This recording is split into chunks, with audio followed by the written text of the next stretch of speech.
Hey everyone, today we're going to be looking at the category of Best Supporting Actor. Now, the acting categories are a little bit tricky this year, because basically we have to decide whether or not we're going to see the first year ever where all four acting awards go to the same performances at all the major televised award shows: Golden Globes, SAG, Critics' Choice, BAFTA, and Oscar. Now, true, BAFTA hasn't happened yet, so we'll wait to see in that scenario. But all four of the acting categories, rather, seem fairly locked. Could that mean we're due for a surprise? And if so, which acting category are we due for a surprise in? It's hard to say, but for now, let's take a look at the presumed frontrunner, a Best Supporting Actor. Fifth most likely to win is Richard Jenkins in The Shape of Water. Now, it feels kind of weird to put Richard Jenkins in the fifth spot because his film is so well loved. Everybody really, really loves this film. It's the most nominated movie of the year with 13 nominations. However, in the case of Richard Jenkins, and I think also in the case of Octavia Spencer, it's a character actor who is beloved, who is nominated along with the film. I think while people liked Richard Jenkins' performance in the film, they didn't love it, and they nominated him because it's an excuse to give the film one more nomination. And I can understand that, but when it comes to actually winning the award, he's got a bit of an uphill climb to face. I think when you compare him to the other nominees in this category, Richard Jenkins is not exactly a very commanding performance. It's not a performance that grabs your attention. It's a good performance, but it's not a performance that screams, "Give me an Oscar." And I think with some of the other performances in this category, you see shades of that. Particularly with the fourth most likely to win, Christopher Plummer in All the Money in the World. Now, there is a lot to unpack with this nomination. Basically, Kevin Spacey had already filmed his role in Ridley Scott's All the Money in the World, but then at the last minute, when all the allegations against Spacey came out, they took him out of the film and reshot all of his scenes with Christopher Plummer in the role, and it only took them 10 days to do that. If you hadn't known that before, you wouldn't guess. Christopher Plummer is very, very good in the film, and I would argue he's the best thing in it. Now, will he actually win the Oscar? There is a slight possibility that he could. I feel the fact that people associate the film with the whole Spacey scandal, and a lot of people who vote for him will be voting for him not based on the strength of his performance, even though it is very good, but based on sticking it to Kevin Spacey. And it would be pretty nice to see. However, it's worth keeping in mind that Christopher Plummer is the only nominee in this category who already has an Oscar. And some people think that sort of thing is proof that the Academy likes them and proof that they'll vote for them again.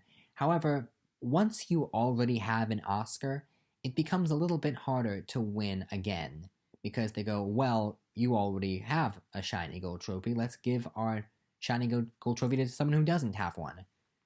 So, with that being said, especially considering the fact that Christopher Plummer marks the only nomination for All the Money in the World, I find it very, very unlikely that he could win again, but just keep in mind that it is possible. Third most likely to win is Woody Harrelson in 3 Billboards Outside Ebbing, Missouri. Now, this was a bit of a surprise nomination on the day. There was a lot of talk about whether or not Harrelson would be nominated, and it's also important because it marks the first time since 1991 that 2 supporting actors were nominated for the same movie. It's happened in supporting actress quite a bit since then, but it hasn't happened in supporting actor. So a lot of the buzz surrounds Sam Rockwell's character. For obvious reason, he has more screen time, as we'll get to later. But Woody Harrelson should not be underestimated. He is a beloved character actor, and he does not have an Oscar. and I think a lot of people will want to give him one. He is very, very good in the film, though his screen time is certainly less than Rockwell's. Some people might feel compelled to vote for him, but I don't really think it's going to happen, mainly because he hasn't won anywhere else, and he hasn't really gotten nominated in a ton of places. He's definitely good in the movie, but I just find myself doubting that he has enough momentum to carry him all the way to the finish line. Second most likely to win is Willem Dafoe in The Florida Project.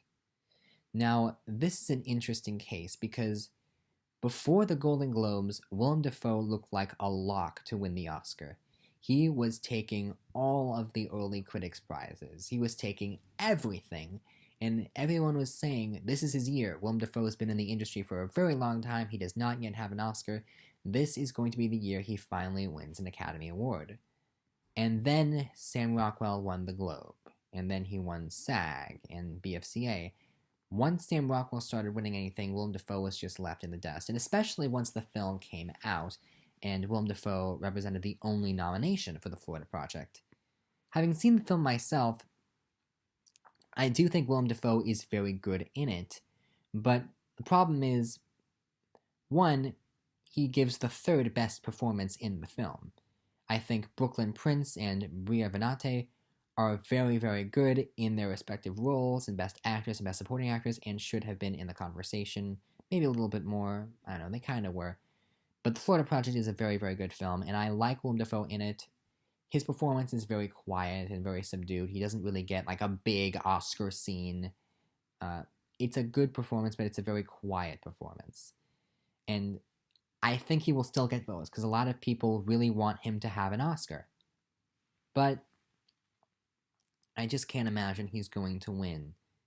And the reason I say that is, number one, most likely to win, my predicted winner, is Sam Rockwell in 3 Billboards Outside Ebbing, Missouri. Now, in this film, Sam Rockwell plays a character who starts off as a rookie cop and is a fairly racist cop. And over the course of the film, he gradually becomes a bit of a better person. Now, there has been a little bit of controversy involving this film, and it all has to do with his character. Some people say, oh, the turnaround was too quick, it wasn't earned, and he was forgiven too easily for his racism. Now, I can sort of see that argument, but at the same time, this movie, 3 Billboards, all of the characters in it are essentially bad people.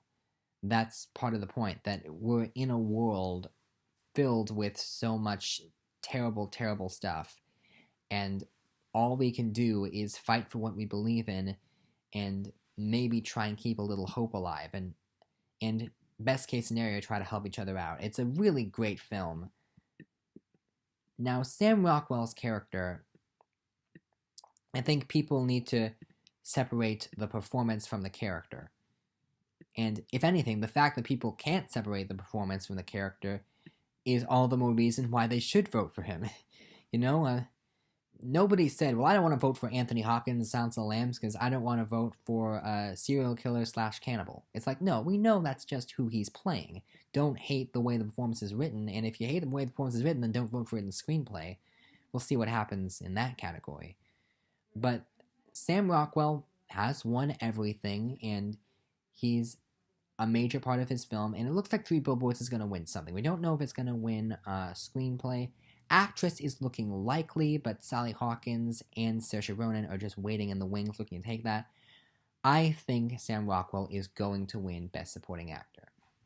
And Willem Dafoe could still pull through. And there's even a small chance that Christopher Plummer or Woody Harrelson get enough votes to upset. But for now, I think this category looks like it's going to be Sam Rockwell's to take. So that is my prediction. Thank you for watching, and tune in tomorrow when I take a look at the category of Best Live Action Short. Thank you.